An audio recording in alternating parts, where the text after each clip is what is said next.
Hey, welcome back to our Midweek Bible study. If this is your first time with us, I want to welcome you. My name is Gerald Woodhull, and the pastor of the Excelsior Baptist Church here in Greenwood. And welcome so much to this, whether it's first time or you're joining back in with us, going to our church family. Thank you so much for being a part of this study. Well, I want us to jump back into the book of Nehemiah. We're doing a study on how Nehemiah served God and what can we learn about serving God as we study some selective passages of the book of Nehemiah. And so we're going to look at where we've been and then where we're going tonight.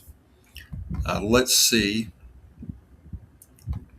We have been looking at a heart to serve. We saw in the first chapter that Nehemiah, he was just burdened to serve God. There was this need where the walls of Jerusalem were destroyed, and he'd heard about it, and he had this heart. He prayed, and he sought God's will there. God provided for him, and then we saw in the second chapter that Nehemiah began to equip himself to serve. He asked for the help that he needed.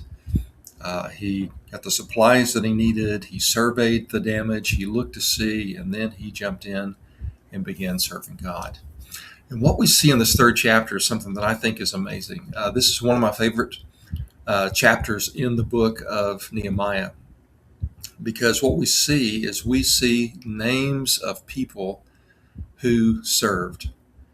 And I think that's phenomenal that in the scriptures it is recorded these names of all these people for forever who served the Lord in helping to rebuild the wall as Nehemiah led the charge to do so.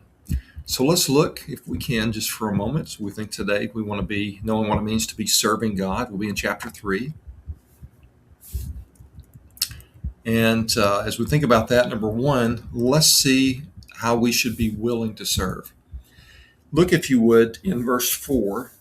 If you begin in verse 1, it talks about the high priest and his brothers, how they began to repair the gates. And in verse 2, it tells about some others, some men of Jericho and others who built. In verse 3, you see this man's sons, they were helping to build. And then in verse 4, it says, and next to them, and by the way, there's a lot of names in this chapter that are easy to stumble over, and I stumble over these names, so bear with me, please.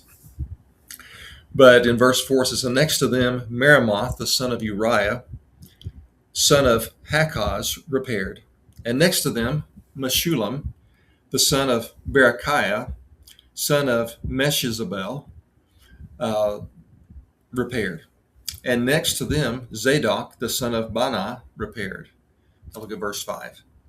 And next to them, the Tekoites repaired, but, look at this next part, but their nobles would not stoop to serve the Lord. Did you hear that part? Their nobles would not stoop. They thought it was below them. They thought that it was beneath them. So let's pause just for a moment and think about this. We need to be willing to serve. Is there anything you wouldn't do for God because you thought it would be beneath you? Is there any way that you would not humble yourself to serve the Lord in the church, in the community, in your home, in the workplace, when you recreate? Is there anything that would be beneath you? You feel like it'd be beneath you and you would not serve. Something such as picking up trash around the church grounds, or maybe in the church bathroom helping to unclog a toilet. Would you be willing to do that? Maybe talking to someone in the community who they're really struggling, they don't have much, someone who's weighed down with their worries. Would you be willing to do that, or would you think that I don't want to do that? Is there anything that you wouldn't do for God because of your age?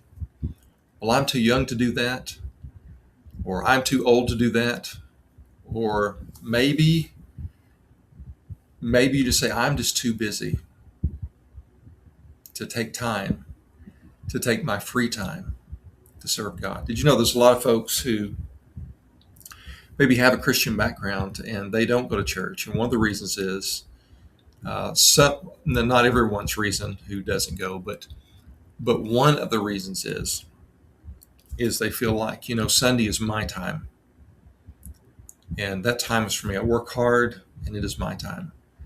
And so some people have that approach, and so maybe some people say, well, I won't serve God because I don't want to give up my own time.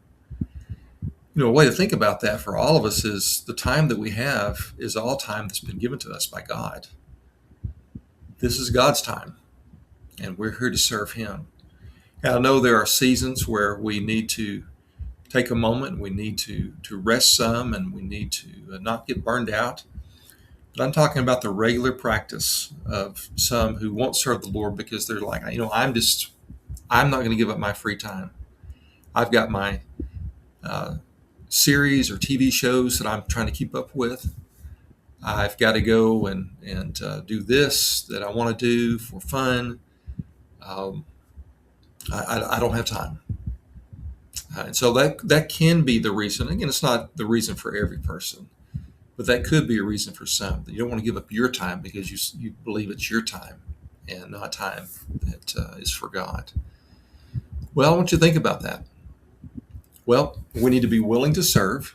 And we saw the nobles in verse 5 were not willing to serve. They thought it was beneath them. Secondly, in this passage, we see that we can do our part as we work with others. And that's one of the things I love about this, is it talks about all these people and how they served God together. They did their own part. Some of them worked in different sections of the wall. Some of them, as you read, you see they worked in the section that was right beside their house. They could go out the front door or out the back door, and they started working on the wall right there. They were doing their part. And so I want to encourage you, if you want to, you can even pause this and just read through chapter 3, and you would see a lot of the names of these people who served. And I think it's just amazing that people work together. And are we willing to do our part as we work with others? Sometimes in church programs, folks aren't willing to serve. They don't want to work with others, or they just don't want to do the work. Or sometimes people want to do it all themselves. And I've been guilty of that before, where I've tried to maybe lead in the church, and maybe for a season I just want to do it all myself. I don't want to bother with showing someone else how to do it. Sometimes we get into that spot, and we need to humble ourselves and be willing to serve with those around us who God is calling to serve, and helping others be prepared to serve, and training people to serve. And so we see all these people who served, and I want us to look at a couple of examples. Let's look at verse 11 and verse 12.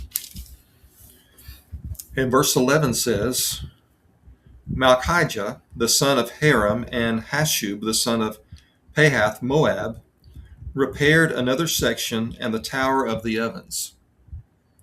Next to him, notice it's neighbors. You see, they're working right together. Next to him, Shallum, the son of Halohes, ruler of the Hath district of Jerusalem, repaired, he and his daughters. Most of these we see are just the names of guys, men and their sons or brothers or whatever. But even here, the ladies, the daughters are working. Everyone has their spot to work and to help with this project that Nehemiah was leading in. And so, my friends, we can do a lot more when we're working together. And I think as we consider our service to the Lord, that's one of the reasons we need to be very mindful of the importance of our congregations. Maybe you don't attend our congregation. Maybe you're a faithful attender, member, servant in another congregation. Attendee is the word. But maybe you have another congregation. Either way, God calls us to be a part of a congregation. In Hebrews 10:25, it tells us to forsake not the gathering of ourselves together. It's talking about the congregation. Don't stop meeting together. It says, as the habit of some is. But it tells us to encourage one another. And that's what we can do in the church. We encourage one another, and when there's a task to be done, we are called to work together. And if you're part of our church family here at Excelsior, I want you to think about maybe things that we can do, programs that we could be doing, or things that we're doing right now. And are you willing to help out? Are you willing to join in with others? We're so much stronger when we have others working with us.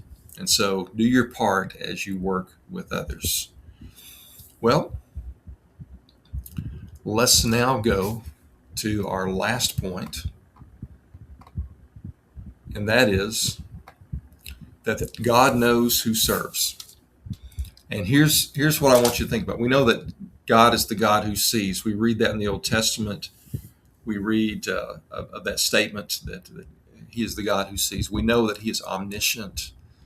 And God knew. I believe God placed in the heart of Nehemiah to rebuild that wall of Jerusalem, even though Nehemiah was in a far land.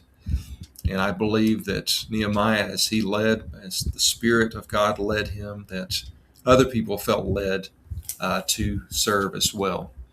And what you see in this book of Nehemiah and in this third chapter is the record of names.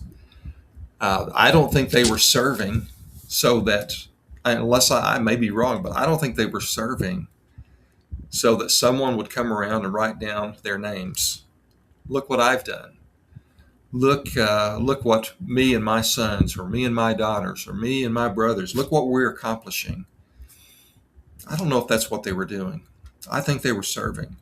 And it wasn't about having their names written down, but their names were written down. And by the way, the nobles were noted there as well, that they did not serve. But their names were recorded, that they were serving the Lord. And that's in the eternal record of the Word of God that was inspired by the Holy Spirit. And here's what I want you to think about. Sometimes people will know that you serve. Sometimes people won't know that you serve. But God knows that you're serving. God knows. And so there may be times when you get no recognition. Sometimes that frustrates us when we know we've done our best. We know we've really served hard, and no one is recognizing that, or the pastor didn't say any thank yous from the pulpit or in the bulletin or something like that. And where's our thanks? But, we should humble ourselves. And there's going to be times when we work behind the scenes that no one's going to know, but we need to be willing to do. We don't have to announce if we're going around the church building and picking up trash outside. We don't have to do that. But someone might see it, but they may not. But regardless, God sees it. And I think that's very important. So please understand that when you serve, you may not be recognized by others, but God does know. And I think it's a wonderful part of this third chapter.